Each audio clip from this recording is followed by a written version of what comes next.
not surprised. You know, we all know who he is and how we get down, so that don't surprise me.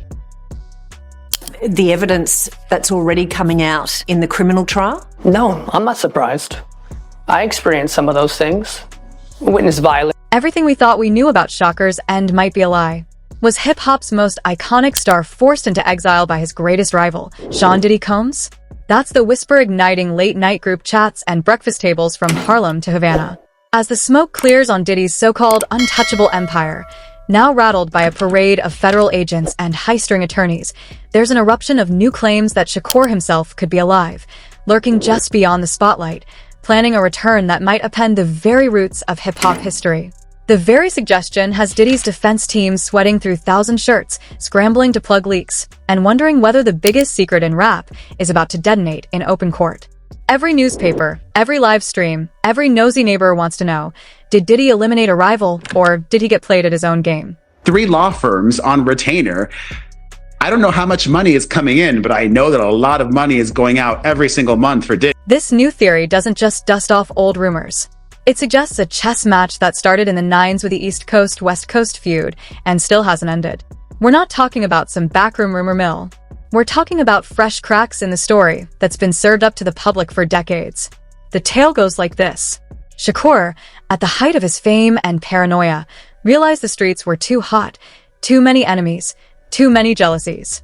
Diddy's name kept circling, whispered in the alleys of both LA and New York, as the man orchestrating the ultimate takedown. And now, as Diddy's legal team faces a RICO indictment with the grim tenacity of a sinking cruise ship, we're forced to ask, did Shakur orchestrate his own escape and make his greatest rival the fall guy? It's not just Diddy's empire buckling. It's the entire narrative, the one we've been spoon-fed since 1996, that is suddenly splitting at the seams. Here's Diddy, once the master of the Bad Boy Records universe, sitting in a courtroom while his inner circle tries not to make eye contact with the press. The accusations now stretch. So far they make the East Coast, West Coast rivalry look like a schoolyard squabble. Witnesses describe secret flights, hush money, and a criminal network that used platinum records as camouflage. Every time another lawyer for Diddy tries to study the ship, a new rumor drops faster than a mixtape in a group chat. It's not just about alleged parties and payoffs anymore. Now the courtroom is alive with one chilling idea. If Diddy thought he ended the threat of Shakur, maybe he only sent his greatest enemy underground. Maybe the whole thing was a setup and the puppet strings were in Shakur's hands the entire time. It essentially said that Sean Combs led a criminal enterprise for his desires, that he tried to cover up crimes, that he was the leader of this criminal enterprise, and that he committed at least 2 that they believe of these elements that are part of the racketeering. But before we get lost in shadowy back channels and possible revenge plots, let's stare straight into the questions that have kept the Shakur conspiracy alive for 3 decades. Let's talk about the night of September 7th, 1996. 4 shots fired on the Las Vegas Strip. Shakur, the man who seemed bulletproof, is rushed to a hospital. The world is told he's gone 6 days later. That's the headline. But dig beneath it, and nothing quite adds up. The autopsy photo, a grainy, oddly composed image, has never convinced the loyalists. Some say the face looked off, the skin tone wrong. The official coroner's report lists Shakur as 6 feet tall and 215 pounds, when anyone with an internet connection can see Shakur stood 510 and weighed less than 170. And what about the cremator? The man who supposedly turned Shakur to ashes reportedly retired the next day, cash in hand, never to be seen again. If you're starting to feel like you wandered into an episode of The X-Files, you're not alone. I just get right on the side of his head and just start talking to him in his ear. Just talking to him. The story doesn't end at the autopsy table. Where was the bulletproof vest Shakur usually wore? Why were 14 shots fired, yet Suge Knight, sitting right next to him, walked away with barely a scratch? Why, on a night when Vegas was jammed with Tyson fans, did not a single tourist witness the supposed getaway? Then there's Shakur's mother, Afeni Shakur, who once said her son had chose to leave quietly. How quiet? Quiet enough to book a one-way ticket to Havana, because the trail leads straight to Cuba. And no surprise, that's where the rumors take on a life of their own. Now, here's where things really tip from oddity to outright cloak and dagger. Michael Nice, a name that circles every major Shakur conspiracy, claims he was working for the Black Panthers at the time, the same organization tied to Shakur's family. According to Nice, the Panthers got wind of a hit being put out on Shakur, not wanting to see their star protege disappear for good. They called in favors, bribed hospital officials, and pulled off the ultimate switcheroo. Story: Shakur leaves the hospital alive, replaced by a lookalike. Michael Nice claims he was on the plane himself. It was me, my brother, the pilot, Shakur as the co-pilot, and 2 Panther guys on the jet. We took off and immediately knew we were safe. He says the plane landed first in Barbados, then his brother fied Shakur onto Cuba, straight into the arms of his aunt, Assata Shakur, the notorious activist and FBI fugitive who's been living on the island for decades under Castro's protection. If you look at it, they committed fraud. They committed bankruptcy fraud. I didn't lose my company by doing anything. Of course, Michael Nice never quite got to reveal his so-called proof. He was found mysteriously deceased just before he could release the evidence he'd promised. Just bad luck, or was someone cleaning up loose ends? His demise didn't slow down the rumor mill. Instead, it supercharged it. Suddenly, we've got so-called sightings of Shakur walking around Old Havana. Private investigators in Vice and YouTube detectives swear they've spotted the star now in his 40s, sometimes even posing for photos with unsuspecting fans. One local in a viral video declared, "We see Shakur here around Old Havana." Never mind that every alleged selfie seems to have a suspicious glow-up, or that the infamous photo of Shakur with Beyoncé is about as believable as Bigfoot at Coachella. Still, these rumors didn't come out of nowhere. The clues keep stacking up. Sug Knight, never shy about controversy, told TMZ, "Why you think nobody been arrested if they said they the one that did it to Shakur? 'Cause Shakur not gone. If he was, they'd be arresting those dudes for doing it. You know he's somewhere smoking a Cuban cigar on an island." Even if Suge's words are laced with his usual showmanship, the world keeps wondering why. With confessions and witnesses galore, the LAPD case files are still gathering dust. Why does every new suspect in the saga meet a quick end or clam up faster than a lawyer at a deposition? Why did the most wanted case in rap history end up colder than a Vegas winter? Dishonest, violent, horrible. A promiscuous swinger who lied to and cheated on multiple partners.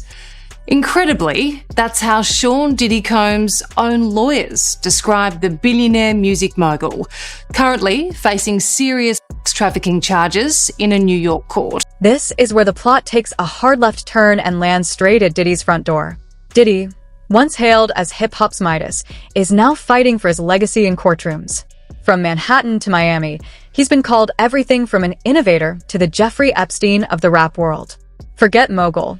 Diddy is now the headline act in his own real-life courtroom drama, with a stack of lawsuits ranging from impropriety at his infamous parties to allegations that would make a tabloid editor blush. His lawyers spinning like over-caffeinated weather vanes argue that he may be many things, but he's not the head of some criminal enterprise. Meanwhile, the FBI raids his mansions, and each new witness in the RICO case peels back another layer of this so-called business empire. But here's the twist no one saw coming. As Diddy's fortress falls apart, whispers circulate that Shakur's so-called escape didn't just leave Diddy holding the bag for the LA drive-by. It might have set up the ultimate revenge play.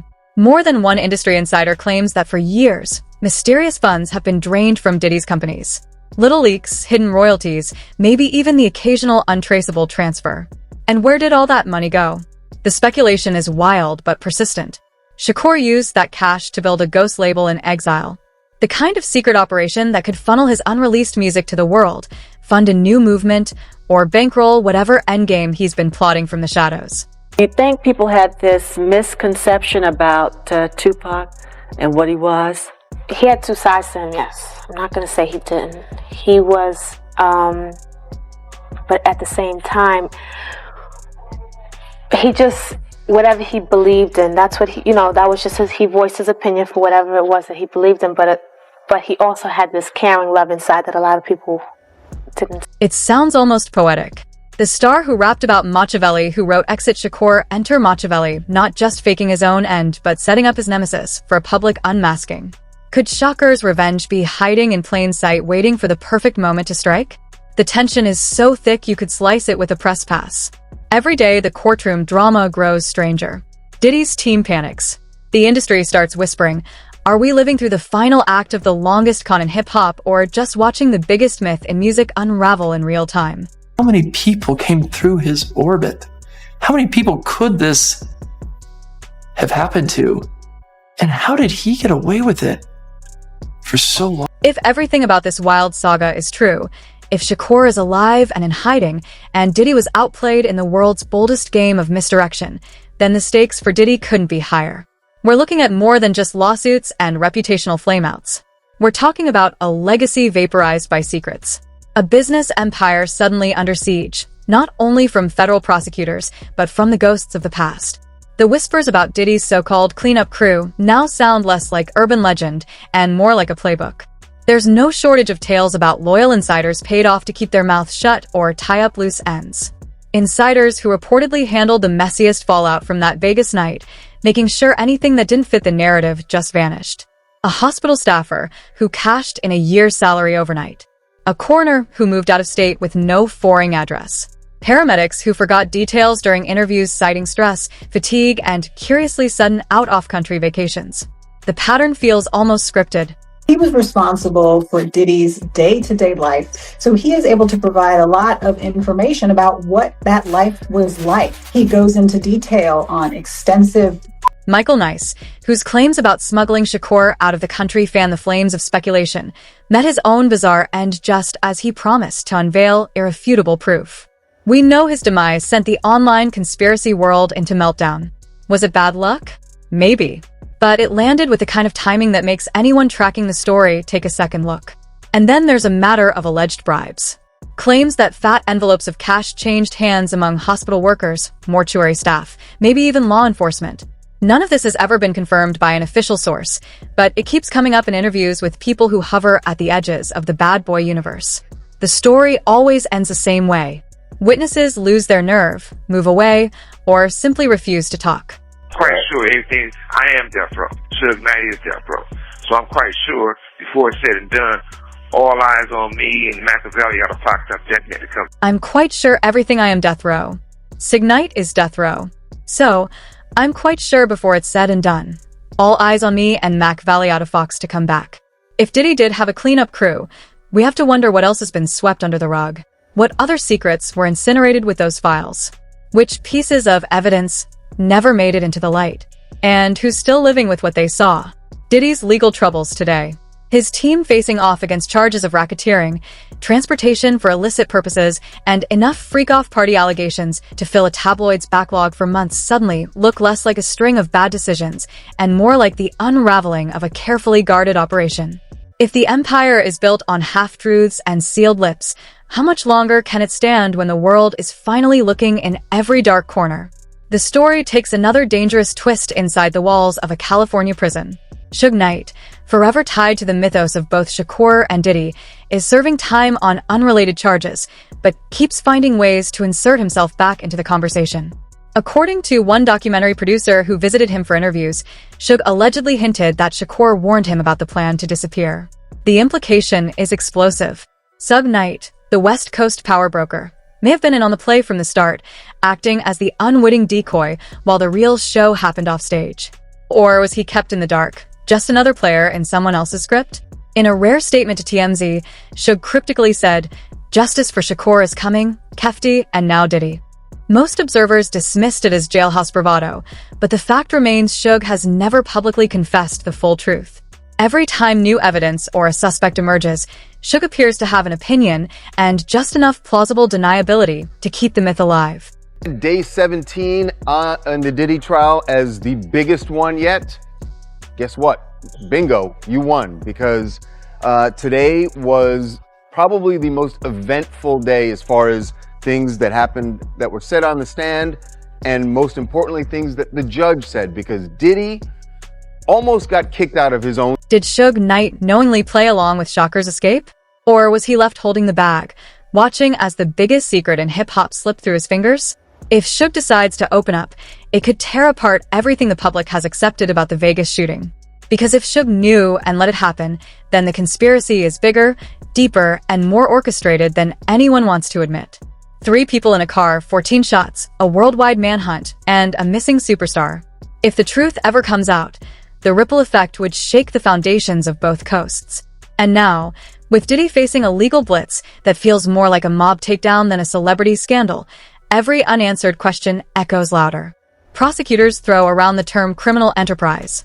Witnesses talk about blackmail, secret footage, parties that lasted for days, and money that disappeared just as fast as it was earned.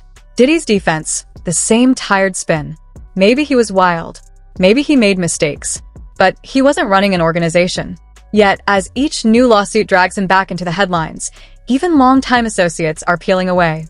Those once loyal to Diddy are suddenly on reality shows or book tours, hinting at stories they can't talk about on camera. Why does every inner circle member seem so worried about what's coming next? I walked out of there, I went in the bathroom, and I threw up.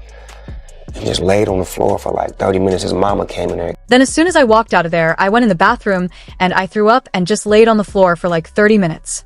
His mama came in there and cleaned me up. And what about Shakur? If the rumors are true, he didn't just fake his own end. He engineered a comeback so patient and so ruthless that the industry is still waiting for the punchline. 3 former Bad Boy executives interviewed off the record say they've heard whispers about a ghost label quietly receiving tracks, maybe even whole albums, under coded names and hidden partnerships.